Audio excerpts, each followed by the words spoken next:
Mr. Simeon Joseph as well. I want to play that for you because a few people have been asking for a repeat of that. Mr. Simeon Joseph, social scientist. Let me see as a preamble that Dominica is a Christian nation.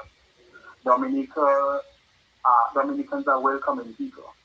And also of the goodness of our heart, we ought to be open to be welcoming people in distress, people from other countries who may be going through whatever persecution in their own land.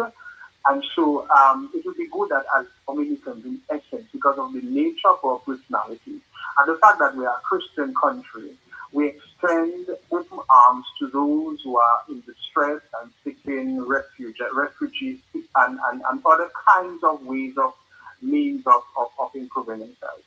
But on another level, when you heard yesterday that there was an announcement that Dominica entered into an agreement with the United States to facilitate the transfer of third-party refugees to our island to address situations in which the U.S. is unable to return these individuals to their country of birth or origin. That statement is loaded of concerns, loaded of many concerns, because when you say, okay, that you enter an agreement with the United States, and the main purpose is to address situations in which the United States is unable to return these individuals to their country of birth and origin, what could be those situations that would allow for people not to be able to return to the country? And why would it be the richest country in the world, the most affluent, a country that provides more opportunities for people the world over, in compared to Dominica that is struggling for people of Dominica who cannot even live? Hundreds of Dominicans are living in Dominica. They just cannot see their way. They just cannot make ends meet. They just cannot see themselves living healthy, fruitful, productive, gainful, happy lives in Dominica compared to the United States. Why would the United States not be able to deal with refugees who cannot return to their birth or origin? That's what the Statue of Liberty is for. That's what Ellis Island is for. That's what America is founded on. But apart from that, there are certain major concerns in the statement that the Prime Minister has shared, and I want to identify a few of them. You know, it seems to me at the heart of that agreement is to allay or defer sanctions that have been placed on Dominica by the United States. So is that the best agreement we could come up with? Because the United States has placed sanctions on Dominicans, that we can say, okay, to make that better. Make it right. All right? Yeah. We're going to invite refugees. Is it the refugees that cause Dominica to be on the refugees? Is it this CBI passport? Great question, yes. That caused Dominicans to be on that list? It's not about refugees, okay? Remember in 1996, we had the situation of the Egyptian politician who was being persecuted, al-Nusayri. And people rose arms and he was not allowed to come to Dominica. That was a legitimate situation. There was somebody facing persecution in their own land. How is that before today? We never opened our doors. First of all, let us look at it. The amount of Dominicans who are these Haitians coming to Dominica, who are fleeing persecution and poverty in their own land. I have never heard the government of Dominica make a strong statement to welcome the Haitians into Dominica as they are doing now. There are so many other people all over the world who are experiencing persecution. We have never done that. So what kind of trade-off is there when you are saying, because the United States has this sanction, we are going to import refugees into Dominica? It is not the refugees, and I will say it again, that have allowed Dominica to be on the list that it is. And so the Prime Minister began by saying, and you see, he had discussions with the USA. That's very important and very clear. So you have discussions with the USA. Why? In light of the December 16th proclamation, right? That had the partial visa. So that is the reason why you went to the discussions to bring those people into Dominica. And he went on to say Dominica has been engaging ongoing dialogue with the United States on matters of mutual interest. After 23 years in Dominica, man, can you tell me one tangible, visible, productive, forward-thinking, right, dialogue that this government has given to the people of Dominica based on their relations with the United States of America? Can you show me one investment if all this dialogue? So you mean to tell me after 23 years, that is the best dialogue we can have with the United States for mutual interest, the richest country in the world? You mean to tell me there are no other educational, sporting, cultural, medical, other areas that you could enter into the government of Dominica virtually? We had Ross University, which was an American university. That could have brought so much mutual benefit and interest to Dominica. That place could have been developed into an offshore medical facility for best of it. That is, and the United States has so many medical universities. That is the best you could come up with for Dominica. And you are saying that in his statement that the agreement reached on one of the primary areas of collaboration. That is the only primary area of collaboration you could enter into with the United States for Dominica. When there are so many opportunities, manufacturing, IT, AI, medicine, nursing, all those kind of things, that the construction of perhaps the extension of our Deepwater Harbor, the construction of perhaps of our cruise village, the construction perhaps of so many other things, enhancement of our hospital. That's the primary area of collaboration to bring deportees to Dominica. And he went on to say again, the USS Dominica has entered into agreement to facilitate third country representatives to be sent to Dominica, where Dominica can mix, listen to this man, in his statement, where Dominica can mitigate scenarios where the USA cannot return these individuals to their state of birth or origin. Can you imagine that? The United States, the country that can go into Venezuela, overthrow government, kidnap a president, bring him to America to stand trial. You are telling me that you are saying you can mitigate scenarios where the USA cannot return. You can go into countries the world over and bomb them and overthrow government, and you cannot. The United States hasn't got the capacity, okay, to return individuals to the state of their birth of origin. You support Israel to bomb Syria, okay? And you want to go over there and say you're going to develop a top of the world, that Syria, when rebuilt, will be the envy of the world. And you come and tell me that is what the agreement you want to enter in Dominica? So much in that statement is one of concern. And the Prime Minister said again that discussions, there was careful deliberation of the need to avoid necessary violent individuals or individuals who will come to Dominica and etc., etc., etc. So after all those passports we have sold to criminals. Now, one of the things, Matt, that I'm not sure, I don't know if you remember, on the 18th of February this year, in one of the Prime Ministers... I mean last year. 2025, he said, Dominica, he revealed that he's working on documentation for Dominican deportees from the United States. And I don't know if you remember, during that press conference, he said that President Donald Trump was intensifying his crackdown on immigration, blah, blah, blah, blah, blah. Mm-hmm. And they had recognized that there were about 3 to 4 Dominicans, I think that was the statement that was made, whereby what do you call it now? That they had 3 to 4 Dominicans who were in custody to be sent back home, and they were facilitating the documentation. Mm-hmm. The question is, after 11 months, this government cannot facilitate the documentation to bring down 3 Dominicans. So how are they going to facilitate the documentation to bring down all those deportees from the United States that you don't know, your own people?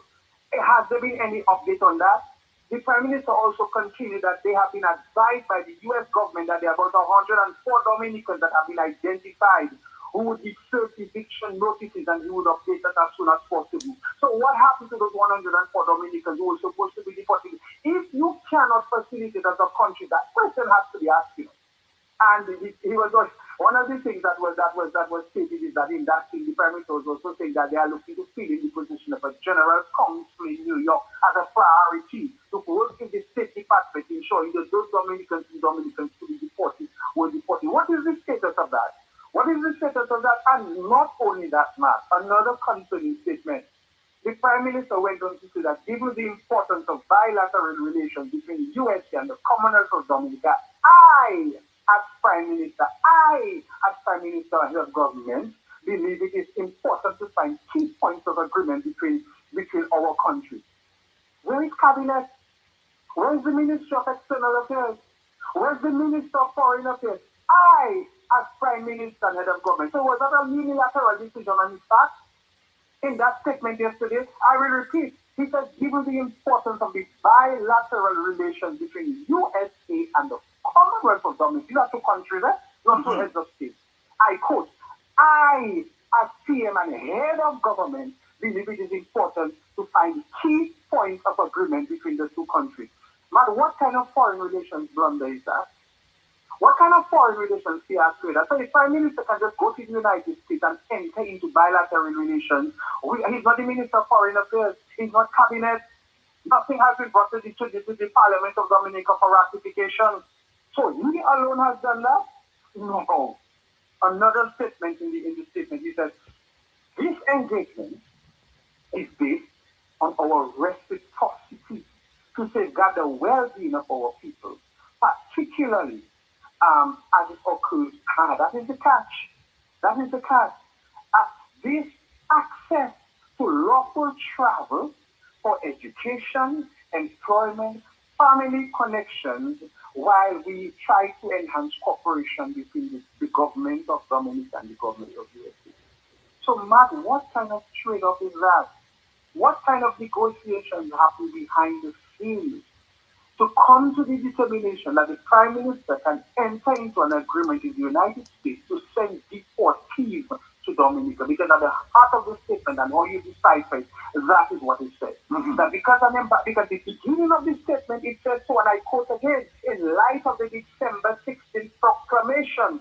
And at the end of the statement, it is said again that this engagement is based on our reciprocity to safeguard the well-being of our people, particularly their access to lawful things. So there's a connection. There's a connection to the ban on Dominicans being able to access visa and access the United States properly with what is happening today. Is that the best trade-off we could have gotten for that? Nowhere are we hearing anything about that they're going to reconsider the issue of the fact that because passports and CBI passports and so were given to questionable people, there is going to be some remediation, review, some kind of thing of that agreement to ensure that it does not happen in the future and Dominicans do not face, because even after you deport all those people to America, we are still facing possible ban from the EU. We still cannot go to the Holland, and Dominicans who go to Guadeloupe and Martinique are still facing the possibility of being denied the Schengen visa to access this very close country. So that doesn't ameliorate the situation. And so for us to just be gullible, to just think, well, okay, that can happen. And the Prime Minister ended by saying, I believe this will further deepen our long-standing relationship, signaling clearly that Dominica remains a willing and reliable partner of the USA in the region. So even shifting his allegiance from China and Venezuela to the United States, that Dominica remains a willing and reliable partner of the United States in our region. Isn't that too little too late?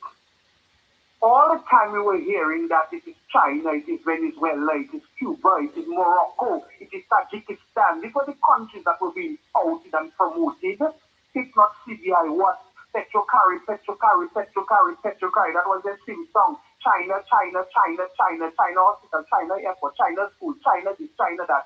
What has been the history, right, of the reliable and willing partnership between Dominica in the region with the United States over the past 23 years?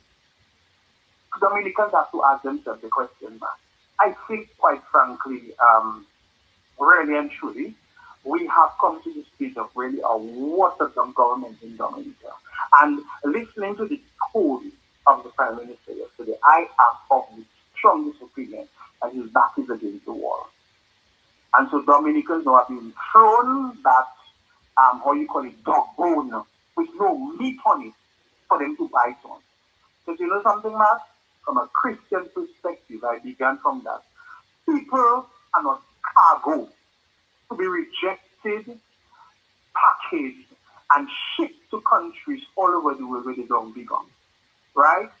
This was, in essence, was the principle and the philosophy of slavery, of indentured labor, when people from strange and foreign lands were uprooted from where they are and sent to countries where they do not know, and that kind of thing. Now, when they come to Dominica, who's going to be responsible to them? What is the financial package that the United States is going to give to house them, to feed them, to provide employment and transportation and food and shelter and all of that? Is that going to be at the expense of the taxpayers of Dominica?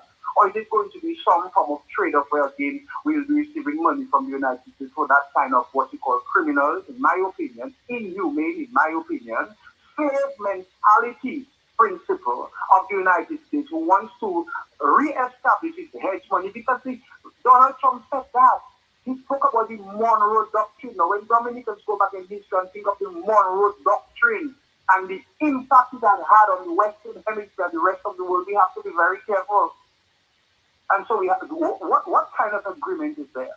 I am not saying that we cannot open our doors to people in need, people in want, people have been rejected, people in their homeland, but we have never done it before. If anything, we have been very much averse to foreigners coming in Dominica. We chant them down, we say the worst things about them. Look at all these things we say about the Haitians, our own black brothers and sisters from this very neighboring country who are desperately in need. For you to tell me, we possibly are going to have people from the Middle East and people from Latin America and people just coming to Dominica and being deported because the United States says they don't want them. And we say that is the best kind of collaboration we could enter in the United States, the richest country in the world. Where is the hotel that Mr. Henderson and Mr. Kerry promised us in 2009 that Donald Trump was going to be in Portsmouth? Remember that statement? Where is it? So if you have that connection with the man, make sure if all the money he has got, his wealth has increased from 2 billion to 6 billion since he became president of America. The bilateral relationship we should have is we should have them building our roads and our bridges and our schools and our clinic and fixing our colleges. And not only that, we should enter an agreement to make sure that 100 of Dominicans, 200 Dominicans receive scholarships every year to go to the United States. That our musicians and our artists and all our entrepreneurs would receive markets and the opportunity for them to perform in the United States and for them to sell their produce. And that we'll enter into an agreement with Walmart and Publix and all those big countries there so that the small entrepreneurs in Dominica could have a market whereby they can manufacture expansion of their product and sell it to the United States from the shelves. That's the kind of collaboration we need with the United States of America. Okay? And you could enter into a facilitation whereby maybe you could even have an embassy in Dominica. Let me see them do that. So Dominicans will have to pay $1,000, $2,000 to go and get a stamp on a visa in Barbados. That's the kind of collaboration we need to have. And so we cannot have a government that is not acting on behalf of the people who are concerned in its own interest, that the whims and fancies of the head of government, while the people of Dominica are made to bear the brunt of the mistakes of the government. Now I'm just going to play you a statement, interesting, huh? From the